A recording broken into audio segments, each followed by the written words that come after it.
Hello అండి. ఈరోజు నేను దొండకాయ టమాటా పచ్చడి చేస్తున్నాను. రెండు కలిపి కొద్దిగా టమాటాలు రెండు వేసాను. ఈ పచ్చడి చాలా బాగుంటుంది. ఎండుమిర్చి కూడా వేయించి పెట్టుకున్నాను. పచ్చిమిర్చి టమాటా దొండకాయ మూడు కలిపి వేయించుతున్నాను కొద్దిగా చింతపండు వేసి. అలాగే రసం కూడా పెట్టేశాను. దొండకాయ పచ్చడికి చేస్తున్నాను కదా, ఇవ్వండి పల్లీలు కొద్దిగా వేయించి ముందు పల్లీని బాగా దంచేసుకుని అలాగే ఎండుమిర్చి కూడా వేసేసుకుందాం.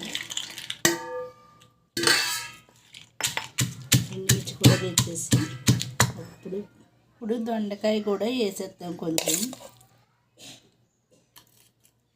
పల్లీలు, ఎండుమిర్చి, నూనెను, దొండకాయలు, పచ్చిమిర్చి, టమాటా కూడా వేసేసి కొద్దిసేపు ఇవన్నీ నూడేద్దాం. రోటి పచ్చడి అయితే సూపర్గా ఉంటుంది కదా. దొండకాయ పచ్చడి చాలా టేస్టీగా ఉంటుందండి. పచ్చడి మీరు కూడా ట్రై చేయండి. మిక్సీలోనే చేసుకోవచ్చు కానీ అంత రుచిగా ఉండదు. అందుకని నా దగ్గర చిన్న డోర్ ఉంది, దాంట్లోనే నింపేస్తున్నాను. ఉల్లిపాయలు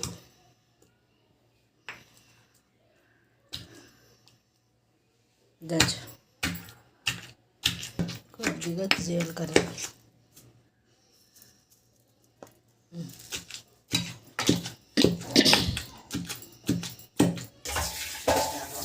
వేడి దొండకాయ రోటి పచ్చడి రెడీ అయిపోయింది. తాలింపు కూడా వేస్తానండి. వేడిగా అన్నం పెట్టుకున్నాను. దొండకాయ రోటి పచ్చడి కూడా రెడీ అయిపోయింది. తాలింపు వేసాను. ఇప్పుడు టేస్ట్ చూసేస్తాను. చాలా బాగుందండి రుచి అయితే. నేను తిన్నాను ఆల్రెడీ. అన్నం అయితే కలిపేసాను ఒక ముద్ద. నేను టేస్టింగ్ చూస్తున్నాను.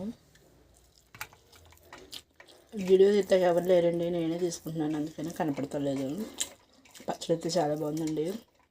మీరు కూడా ట్రై చేయండి. మా వీడియో లైక్ చేయండి. మా ఛానల్ సబ్స్క్రైబ్ చేసుకోండి.